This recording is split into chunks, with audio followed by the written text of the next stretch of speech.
नमस्कार साथियों, घटना स्टडी में आप सभी का एक बार फिर से स्वागत है। घटना चक्र द्वारा प्रकाशित टोह सीरीज, जिसके अंतर्गत 10 प्रैक्टिस सेट दिए गए हैं, जो विशेष रूप से बिहार राज्य अध्यापक भर्ती परीक्षा के लिए बनाया गया है, और जिसमें अंग्रेजी एवं हिंदी के प्रैक्टिस सेट हैं। और हम सिर्फ हिंदी के ही प्रैक्टिस सेट करें। हिंदी के अंतर्गत 75 जो क्वेश्चन हैं हिंदी के, उन्हें ही कवर करेंगे वीडियो में। तो वीडियो शुरू करते हैं। और वीडियो में आगे बढ़ने से पहले अगर आप हमारे वीडियो पर पहली बार आए हैं तो वीडियो को लाइक और चैनल को सब्सक्राइब कर दें। तो चलिए वीडियो शुरू करते हैं। प्रैक्टिस सेट नंबर आज 2 है। इसके पहले का अगर प्रैक्टिस सेट आप लोगों ने नहीं देखा है तो उस चैनल पर जाकर देख लें। और इसके अलावा सामान्य जानकारी के भी प्रैक्टिस सेट हम कंप्लीट कर चुके हैं, उनका भी प्लेलिस्ट चैनल पर दिया हुआ है, तो उसे भी आप लोग देख सकते हैं। तो वीडियो शुरू करते हैं। हिंदी भाषा के अंतर्गत पहले 1 से 5 तक के प्रश्न जो हैं वो गद्यांश पर आधारित हैं। तो हम लोग पहले गद्यांश को रीड कर लेते हैं, उसके बाद में इसके आंसर करेंगे। तो गद्यांश कुछ इस प्रकार है।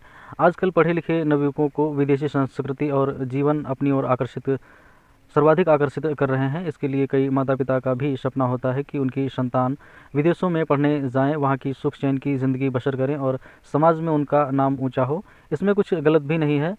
और भारत में बेकारी है, गरीबी है, गंदगी है, प्रदूषण है, भ्रष्टाचार है, लूटपाट है, और विदेशों में इससे सर्वथा विपरीत स्वर्गीय आनंद है। माता पिता के अथक प्रयासों एवं प्रेरणा के फलस्वरूप बच्चे विदेशों में पढ़ने बसने चले जाते हैं। शुरू में तो माँ बाप सगे संबंधी सभी याद आते हैं, पर कालांतर में बच्चे वहीं की ज़िंदगी और वहाँ की तथाकथित सभ्यता में इतने रच बस जाते हैं कि धीरे धीरे वे पड़ोसियों, सगे संबंधियों, अपने भारतीय मित्रों और माँ बाप को भी भूलने लगते हैं। पहले वर्ष में 1-2 बार, इसके बाद क्रमशः धीरे धीरे भारत में आना कम होने लगता है। अगर विदेशी मैम से शादी हो जाए तो कहना ही क्या। कुछ एक को छोड़कर ज़्यादातर के यही हाल है। इसमें उन बच्चों का उतना दोष नहीं है, और ना ही विदेश भेजने वाले अभिभावक ही कदाचित उतने दोषी हैं। शायद उनके संस्कारों में ही कोई कमी रह गई हो। पीढ़ियों के अंतराल के प्रभाव की समझ न रखने वाले ज़्यादातर माँ बाप 2-4 महीने तक संतान के पास जाकर इसके बाद वापस अपने स्वदेश लौट जाते हैं, क्योंकि उनके कमाऊ पूत स्वदेश में आकर बसना नहीं चाहते हैं। बच्चों की शिकायत है कि माँ बाप उनकी पत्नी और बच्चों के साथ एक एडजस्ट नहीं करते और अपनी पुराने ज़माने की चीज़ों को यहाँ पर थोपना चाहते हैं। इस प्रकार के व्यवहार से वे हमारे साथ कैसे रह पाएंगे। अपने द्वारा भोगे जाने वाले कष्टों और दुश्चिंताओं की चर्चा में वे माँ बाप किसी से नहीं कहते। उनके द्वारा लिए गए निर्णय पर जग हंसाई के डर के साथ रहने वाले वे बुढ़ापे के कष्टों और बीमारियों को अकेले ही झेलते बच्चों के वियोग में अनकही पीड़ाओं के साथ एक एक करके दोनों अंततः इस दुनिया से विदा हो जाते हैं। तो गद्यांश हम लोगों ने रीड कर लिया है और उसके प्रश्न देखते हैं। तो पहला प्रश्न है, आजकल पढ़े लिखे नवयुवक विदेश क्यों जाते हैं, सर्वाधिक सबल तर्क कौन सा है। तो राइट ऑप्शन है इसका डी, माँ बाप का सपना पूरा करने, सुख चैन की ज़िंदगी बसर करने तथा समाज में प्रतिष्ठा बढ़ाने के लिए जाते हैं, ऐसा उपयुक्त गद्यांश में दिया हुआ है। तो इसका राइट आंसर होगा डी। अगला क्वेश्चन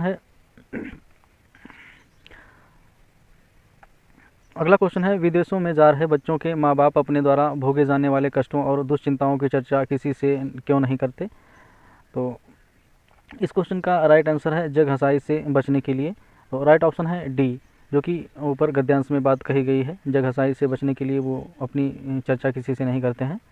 तो अगला क्वेश्चन है, बच्चों की शिकायत है कि माँ बाप पत्नी और बच्चों के साथ एडजस्ट नहीं करते और अपनी पुराने ज़माने की चीज़ों को यहाँ थोपना चाहते हैं, इसके लिए कौन दोषी है। तो ऑप्शन सी में दिया हुआ है 2 पीढ़ियों का अंतराल। तो राइट आंसर हुआ इसका सी। अगला क्वेश्चन है, इस प्रकार के व्यवहार से वे हमारे साथ कैसे रह पाएंगे। यहाँ ऐसे कौन से व्यवहार की ओर संकेत है जिससे उनकी संतान उन्हें अपने साथ नहीं रख पाती है। तो बच्चे के परिवार के सदस्यों यानी कि पत्नी और उनके बच्चों को रहन सहन, खान पान, पहनावे और चाल चलन पर माँ बाप द्वारा ऐतराज़ एवं कटाक्ष किया जाता है। इस व्यवहार के कारण बच्चे माँ बाप को अपने साथ नहीं रख पाते हैं। तो इसका राइट आंसर हो गया सी। अगला क्वेश्चन है, विदेश में जा बसे बच्चों को व्यवहार परिवर्तन के लिए कौन दोषी है। अनुच्छेद को ध्यान में रखते हुए इसका सर्वाधिक प्रबल तर्क चुनिए। तो विदेशों में जा बसे बच्चों के व्यवहार में धीरे धीरे परिवर्तन होने लगता है।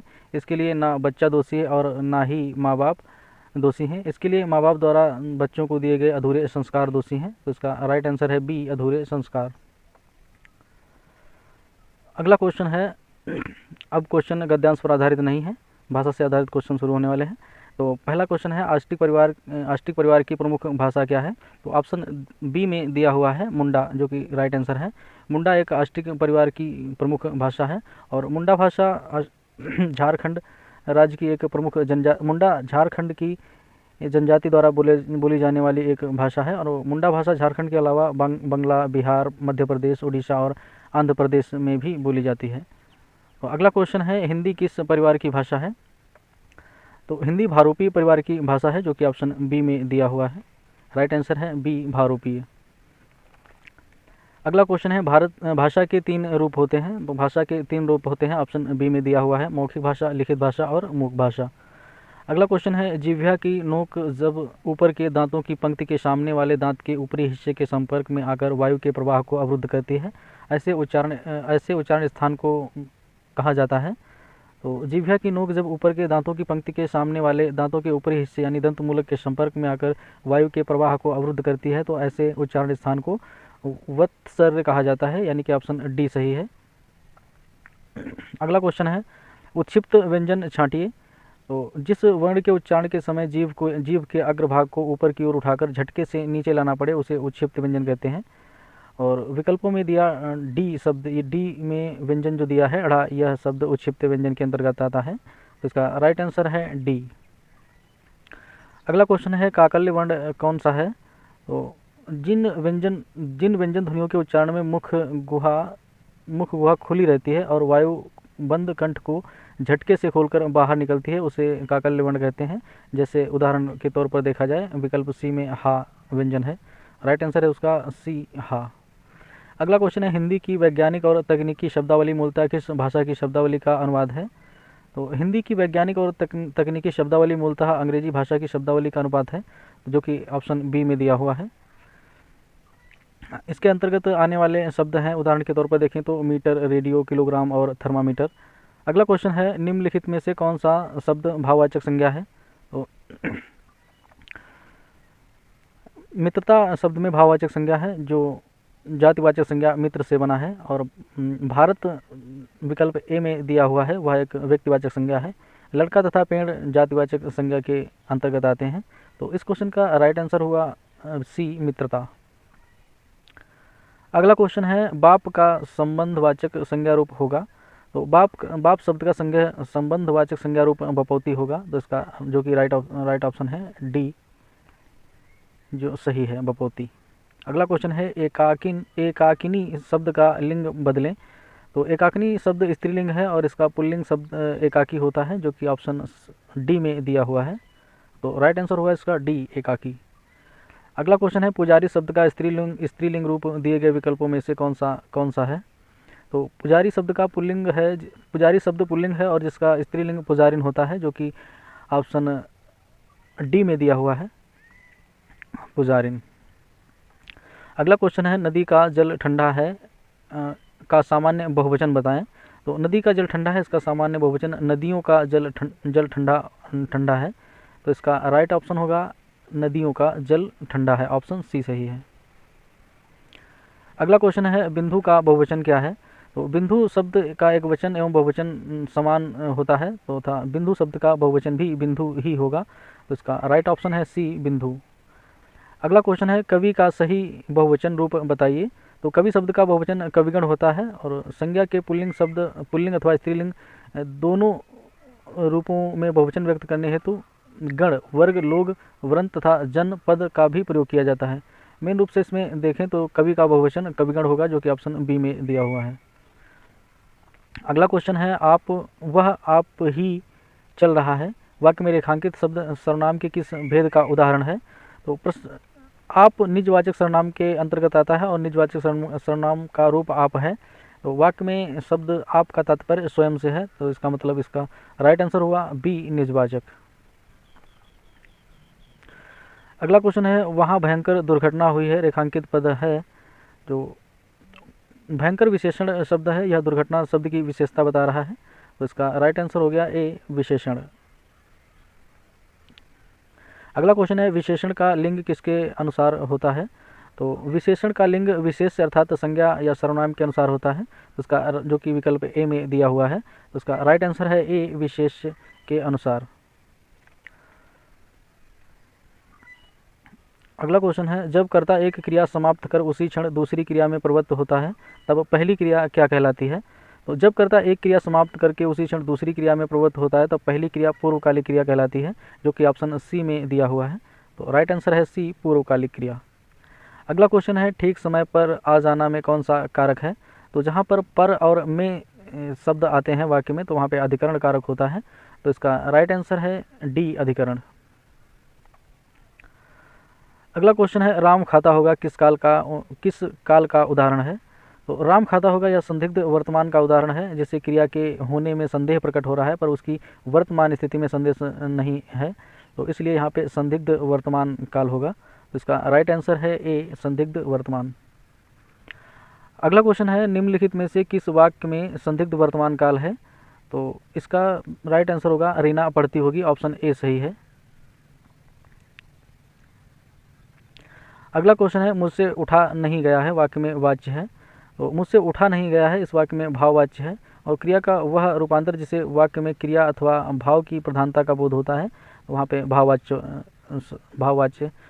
होता है। इसका राइट आंसर है सी, भाववाच्य। अगला क्वेश्चन है अथवा व्याकरण की दृष्टि है।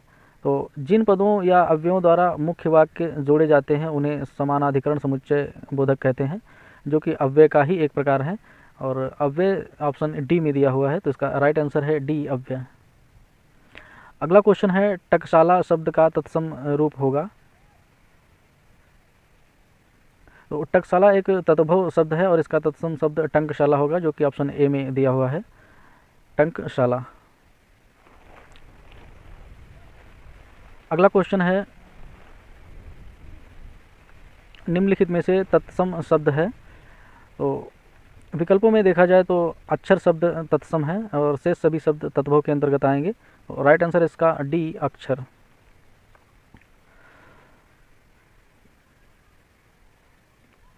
और विकल्पों में दिया हुआ आंसू, आंसू शब्द का तत्सम शब्द अश्रु होता है, और आशीष शब्द का तत्सम शब्द अच्छी होता है, और आँख का तत्सम शब्द अच्छी होगा। अगला क्वेश्चन है तत्भव शब्द बने हैं। तो ऑप्शन डी में देखते हैं संस्कृत शब्दों में कुछ बदलाव से। राइट आंसर है डी, तत्भव शब्द संस्कृत शब्दों में कुछ बदलाव करने से बनाए गए हैं। अगला क्वेश्चन है परशुराम शब्द का पर्यायवाची नहीं है। तो परशुराम के पर्यायवाची होते हैं भार्गव, भृगुनंदन और रेणुका तनय, जबकि बी विकल्प में दिया हुआ शिवप्रिय परशुराम का पर्यायवाची नहीं है। तो इस आधार पर इसका राइट आंसर बी हो जाएगा, शिवप्रिय। अगला क्वेश्चन है प्रतारक किसका पर्यायवाची है। तो प्रतारक ठग का पर्यायवाची है, इसका जो कि विकल्प ए में दिया हुआ है। तो राइट आंसर होगा इसका ए, ठग। अगला क्वेश्चन है ब्राह्मण का पर्यायवाची शब्द है। तो ब्राह्मण के पर्यायवाची शब्द अजन्मा, विप्रिय, द्विज, भूषूर आदि होते हैं, और जबकि देवेश इंद्र का पर्यायवाची है, जो कि विकल्प बी में दिया हुआ है। यहाँ पे ब्राह्मण का पर्यायवाची अग्रजन्मा होगा, राइट ऑप्शन सी है, अग्रजन्मा। अगला क्वेश्चन है बादल का पर्यायवाची शब्द नहीं है। तो मरकट जो होता है, जो ऑप्शन डी में दिया हो, ये बंदर का पर्यायवाची है। शेष सभी अभ्र, जीमूत और वारिद बादल के पर्यायवाची हैं। अगला क्वेश्चन है कौन सा शब्द दिन का पर्यायवाची है। तो वासर, तीति और मीति दिन के पर्यायवाची हैं, जबकि तारीख, सॉरी, इसमें तीति जो है ये दिन का पर्यायवाची है। एक सेकंड देख लें। दिन के पर्यायवाची शब्द दिवस, वासर, वार, दिवा इत्यादि होते हैं, जबकि तारीख और तिथि और मिति ये तीनों दिनांक के पर्यायवाची हैं। तो यहाँ पे पूछा क्या गया है दिन का पर्यायवाची, तो इसका राइट आंसर ए होगा, वासर दिन का पर्यायवाची है। और से सभी जो विकल्प बी, सी और डी में दिए हैं, ये सभी तिथि के पर्यायवाची यानी डेट के। अगला क्वेश्चन है पुष्ट शब्द का विलोम है। तो पुष्ट शब्द का विलोम होता है क्षीण, जो कि ऑप्शन ए में दिया हुआ है। राइट आंसर हो गया ए, क्षीण। अगला क्वेश्चन है भूगोल का विपरीतार्थक शब्द क्या है, यानी कि यहाँ पे विलोम शब्द पूछा गया है। तो भूगोल का विलोम शब्द खगोल होता है, जो कि ऑप्शन डी में दिया गया है। राइट आंसर है डी खगोल। अगला क्वेश्चन है मृसृण मिश्रिण मतलब मसृण का विलोम है। तो इस क्वेश्चन का राइट आंसर है मिश्रण का अर्थ मतलब मिश्रण का अर्थ होता है कोमल, अर्थात इसका विलोम शब्द रुक्ष होगा, जो कि ऑप्शन डी में दिया हुआ है। राइट आंसर है ऑप्शन बी में दिया हुआ है रुक्ष। अगला क्वेश्चन है उन्मीलन का विलोम शब्द होगा, तो ऑप्शन डी में दिया हुआ निमीलन शब्द उन्मीलन का पर्यायवाची है। और अगला क्वेश्चन देखते हैं, उपादेय का विलोम है। उपादेय शब्द का विलोम अनुपादेय होता है, जो कि विकल्प बी में दिया हुआ है। राइट आंसर हुआ बी अनुपादेय। अगला क्वेश्चन है, अनेकार्थी शब्द अक्षर का इनमें से एक अर्थ नहीं है। तो अक्षर के अनेकार्थी शब्द अविनाशी, वर्ण, आत्मा, आकाश और मोक्ष होते हैं, जबकि अंक अक्षर का पर्यायवाची नहीं है। तो इसका राइट आंसर है डी अंक। अगला क्वेश्चन है, दिए गए वाक्यांश के लिए एक सार्थक शब्द दीजिए। तो वाक्यांश दिया हुआ है जिसे तरने या पार करने की इच्छा हो, तो ऑप्शन डी में दिया हुआ विकल्प सही है, यानी तितीर्षु, जिसे तैरने या पार करने की इच्छा हो इसे तितीर्षु कहते हैं। अगला क्वेश्चन है, वाक्यों में ऐसे शब्दों को छोड़ दिया जाता जिनके ना रहने पर भी प्रसंग में वाक्य को समझने में बाधा नहीं पड़ती है। तो ऐसे वाक्यों को क्या कहते हैं? तो कभी कभी वाक्य में संक्षेप अथवा गौरव लाने के लिए कुछ ऐसे शब्द जोड़ दिए जाते हैं जो वाक्य के अर्थ से सहज ही नहीं अथवा मतलब सहज ही जाने अथवा समझे जा सकते हैं। भाषा के इस व्यवहार को अध्याहार कहते हैं। तो ऐसे शब्दों को अध्याहार शब्द कहते हैं। इसका राइट आंसर है डी अध्याहार। अगला क्वेश्चन है, वह स्त्री जिसका पति दूसरा विवाह कर ले, इस वाक्यांश के लिए एक शब्द होगा। तो वह स्त्री जिसका पति दूसरा विवाह कर ले, इसके लिए एक शब्द हो गया अध्युढ़ा, जो कि ऑप्शन ए में दिया हुआ है। ऑप्शन ए में दिया हुआ विकल्प सही है। बाकी अनूढ़ा शब्द जो अविवाहित प्रेमिका होती है उसके लिए होता है, जो कि ऑप्शन सी में दिया हुआ है। अगला क्वेश्चन है, दीर्घसूत्री का अर्थ है। दीर्घसूत्री का अर्थ है, तो इसका अर्थ है धीमी गति से कार्य करने वाला, ऑप्शन डी में दिया हुआ है। अगला क्वेश्चन है, अंडे का शहजादा का अर्थ है। तो अंडे का शहजादा कहावत का अर्थ है अनुभवहीन व्यक्ति, जो कि ऑप्शन सी में दिया हुआ है। ऑप्शन सी सही है, अनुभवहीन व्यक्ति। अगला क्वेश्चन है, आदर और निरादर करना, यह अर्थ किस मुहावरे का है? तो आदर और निरादर करना यह अर्थ है, आदर और निरादर करना इस मुहावरे का अर्थ है पान पनही खिलाना, यानी कि विकल्प ए में दिया हुआ वाक्य सही है, पान पनही खिलाना। अगला क्वेश्चन है, सही मुहावरा है। तो आंखों में रेत फेंकना, ये सही मुहावरा है, जो कि आंखों में धूल झोंकना, ऑप्शन सी में दिया हुआ मुहावरा सही है। इसका मतलब होता है कि धोखा देना। तो अगला क्वेश्चन देखते हैं, धोए जो 100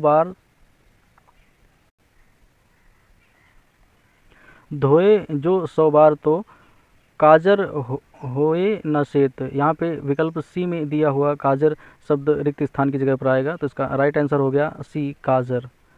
अगला क्वेश्चन है, अवली और आवली का अर्थ है।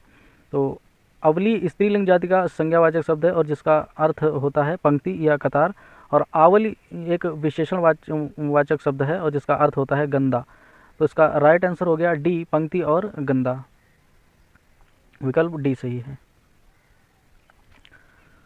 अगला क्वेश्चन है, अली और अली का सही अर्थ देने वाला शब्द युग्म है। तो अली और अली का सही अर्थ देने वाला शब्द युग्म भौरा और सखी है, जो कि विकल्प बी में दिया हुआ है। राइट आंसर है बी भौरा और सखी। अगला क्वेश्चन है, नीचे दिए गए शब्द युग्मों के सही अर्थ भेद का चयन कीजिए, और जो कि शब्द हैं अभिराम और अविराम। तो अभिराम का अर्थ होता है सुंदर और अविराम का अर्थ होता है लगातार, जो कि विकल्प डी में दिए हुए हैं। और राइट आंसर हो गया डी सुंदर और लगातार। अगला क्वेश्चन है, उन्मेष में किस उपसर्ग का उपयोग हुआ है? तो उन्मेष में उद उपसर्ग का उपयोग हुआ है, जो कि ऑप्शन बी में दिया हुआ है। राइट आंसर है बी उद। अगला क्वेश्चन है, धड़ाक में प्रत्यय है। तो धड़ाक में आक प्रत्यय है, जो कि बी विकल्प में दिया हुआ है। राइट आंसर है बी आक।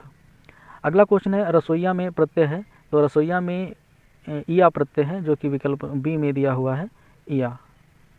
अगला क्वेश्चन है न्यायालय शब्द का सही संधि विच्छेद बताइए। तो दीर्घ स्वर संधि के अनुसार ह्रास या दीर्घ के पश्चात ह्रास या दीर्घ आ उ ई स्वर आते हैं, तो दोनों मिलकर दीर्घ हो जाते हैं।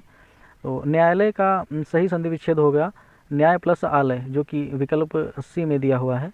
राइट आंसर है सी न्याय प्लस आलय। अगला क्वेश्चन है शयनम शब्द में संधि है, तो से प्लस अनम यानी कि शयनम, इसमें अयादि स्वर संधि है, तो इसका राइट आंसर हो गया ए अयादि स्वर संधि। अगला क्वेश्चन है बारहसिंगा शब्द में समास है, तो बारहसिंगा शब्द में बहुब्रीहि समास है जो कि ऑप्शन ए में दिया हुआ है, और बहुब्रीहि समास में प्रयुक्त दोनों पदों के अलावा किसी तीसरे पद की प्रधानता होती है, वहाँ पे बहुब्रीहि समास होता है। तो राइट आंसर हो गया इसका ए बहुब्रीहि समास। अगला क्वेश्चन है जिसमें कोई पद प्रधान नहीं होता है तथा अन्य अर्थ प्रधान होता है, वहाँ कौन सा समास होता है। तो अभी आप लोगों को बताया कि जिसमें अन्य पद प्रधान होता है, इसका राइट आंसर है डी बहुब्रीहि समास होता है। डी राइट आंसर है बहुब्रीहि समास। अगला क्वेश्चन है कुसुमाकर में समास है, तो कुसुमाकर का समास विग्रह करने पर यानी कुसुम फूलों का खजाना जो अर्थात वसंत से संबंधित है इसका अर्थ, तो यहाँ पे भी तीसरे व्यक्ति की ओर इशारा हो रहा है, तीसरी वस्तु की या व्यक्ति की ओर इशारा होता है, वहाँ पे बहुब्रीहि समास होता है। राइट आंसर है डी बहुब्रीहि समास। अगला क्वेश्चन है निम्नलिखित वाक्यों में कोष्टक में दिए गए शब्द के उपवाक्य का नाम बताइए। तो शिखा ने कहा कि वह कल नाटक देखने जा रही है, तो इस वाक्य में उपवाक्य का नाम बताना है। तो कोष्टक में दिया गया वाक्य वह कल एक नाटक देखने जा रही है, यह एक संज्ञा उपवाक्य है और जिसमें नाटक देखने की क्रिया होने वाली है। तो शिखा ने कहा है कि संज्ञा वाक्यांश है, शिखा ने कहा है यह एक संज्ञा उपवाक्य है, तो इसका राइट आंसर हो गया संज्ञा उपवाक्य, जो कि ऑप्शन सी में दिया हुआ है। अगला क्वेश्चन है मिश्र वाक्य को साधारण वाक्य में बदलिए। तो जो कवि लोकप्रिय होता है उसका सम्मान सभी करते हैं, यह मिश्र वाक्य है और इसका साधारण वाक्य होगा लोकप्रिय कवि का सम्मान सभी करते हैं, जो कि विकल्प ए में दिया हुआ है। राइट आंसर हो गया ए। अगला क्वेश्चन है निम्नलिखित विकल्पों में से दिए गए वाक्य का सही वाक्य भेद पहचानिए। तो पुस्तक बाजार में बहुत महंगी थी इसलिए पुस्तकालय से ले ली गई है, तो इसका राइट आंसर हो गया इसलिए, यहाँ पे इसलिए शब्दांश आया है तो संयुक्त वाक्य के अंतर्गत ये वाक्य आएगा, तो इसका राइट आंसर हो गया डी संयुक्त वाक्य। अगला क्वेश्चन है निम्नलिखित में से कौन सा वाक्य शुद्ध है। तो आज का अवकाश देने की कृपा करें वाक्य शुद्ध है जबकि शेष वाक्य अशुद्ध है। अगला तो इसका राइट आंसर हो गया आज का अवकाश देने की कृपा करें, किस वाक्य में है ये आज का अवकाश देने की कृपा, ऑप्शन सी सही है इसका। अगला क्वेश्चन है निम्नलिखित में से एक वाक्य शुद्ध है। तो नीचे दिए हुए विकल्पों में से अशुद्ध वाक्य को निकालना है, तो अशुद्ध वाक्य होगा इस बात का स्पष्टीकरण करना आवश्यक है, तो यही एक अशुद्ध वाक्य है, ऑप्शन ए सही है। यहाँ पे करना व्यर्थ ही लिखा हुआ है इसमें, क्योंकि इस बात का स्पष्टीकरण आवश्यक है, ये वाक्य सही होगा, तो इसका राइट आंसर है ए। अगला क्वेश्चन है निम्नलिखित में से कौन सा शब्द वर्तनी की दृष्टि से शुद्ध है। तो ऑप्शन सी में दिया हुआ वाल्मीकि शब्द ये वर्तनी की दृष्टि से सही है, शेष सभी विकल्प गलत हैं। अगला क्वेश्चन है नीचे एक ही शब्द की 4 वर्तनी दी गई हैं, सही का चयन करना है। तो सही वर्तनी डी विकल्प में दी हुई है 36, बाकी जो 36 लिखे हैं वह सभी गलत हैं। अगला क्वेश्चन है सही वर्तनी वाले शब्द का चयन करना है। तो सही शूर्पणखा लिखा हुआ है जो कि विकल्प ए में लिखा हुआ शब्द है, तो ए विकल्प सही है, शेष सभी विकल्प गलत हैं। अगला क्वेश्चन है निम्नलिखित में से किस वाक्य में विराम चिन्हों का सही प्रयोग नहीं हुआ है। तो ऑप्शन डी देखते हैं, इसमें विराम चिन्हों का प्रयोग सही नहीं हुआ है। इसमें जहाँ पे कामा लगा हुआ है वहाँ पे अर्ध कामा लगा होना चाहिए था, तो इसका राइट आंसर है डी। अगला क्वेश्चन है समाचार पत्रों में, क्वेश्चन नंबर 71 है समाचार पत्रों में, यहाँ पे इसका क्रम में व्यवस्थित करना है। तो समाचार पत्रों में प्रकाशित विज्ञापनों द्वारा लोग उपयोगी, आवश्यक तथा उत्तमोत्तम पदार्थों से परिचित होते हैं, जो कि डी इसका व्यवस्थित क्रम होगा, या व रा और ला। डी ऑप्शन सही है। अगला क्वेश्चन है, रस निरूपण के प्रथम व्याख्याता थे? तो ऑप्शन ए में दिया हुआ है भरतमुनि, ये रस निरूपण के प्रथम व्याख्याता थे। अगला क्वेश्चन है, जो मात्रिक समछंद है, और जो मात्रिक समछंद है यानी कि जो सममात्रिक छंद है उसके प्रत्येक चरण में 16 मात्राएं होती हैं, उसे कहते हैं? तो ऑप्शन ए में दिया हुआ चौपाई छंद है, उसमें प्रत्येक चरण में 16 मात्राएं होती हैं और यह एक सममात्रिक छंद भी है। राइट आंसर है ए चौपाई। अगला क्वेश्चन है, यह देखिए अरविंद से शिशु वृंद कैसे सो रहे? पंक्ति में अरविंद शब्द क्या है? तो वाक्य में अरविंद शब्द उपमान है, जो कि विकल्प बी में दिया हुआ है, तो इसका राइट आंसर है बी उपमान। अगला क्वेश्चन है, दीप सामन जल चुका है, इस पंक्ति में वाचक शब्द है? तो दीप सामन जल चुका है, इस पंक्ति में वाचक शब्द सा है। उपमेय और उपमेय में समानता प्रकट करने वाले शब्दों को वाचक शब्द कहते हैं, जिसके उदाहरण कुछ इस प्रकार हैं, ज्यों, सम, सा, सी, तुल्य आदि। तो इसका राइट आंसर हो जाएगा बी सा। तो ये रही आपकी आंसर शीट, और आज का प्रैक्टिस सेट यहीं पे समाप्त होता है। कल अगले प्रैक्टिस सेट के साथ हम लोग फिर से मिलेंगे शाम के 8 PM पे। तो वीडियो अगर आप लोगों को यूज़फुल लगी हो और कुछ सीखने को मिला हो तो चैनल को सब्सक्राइब कर दें और वीडियो को लाइक कर दें।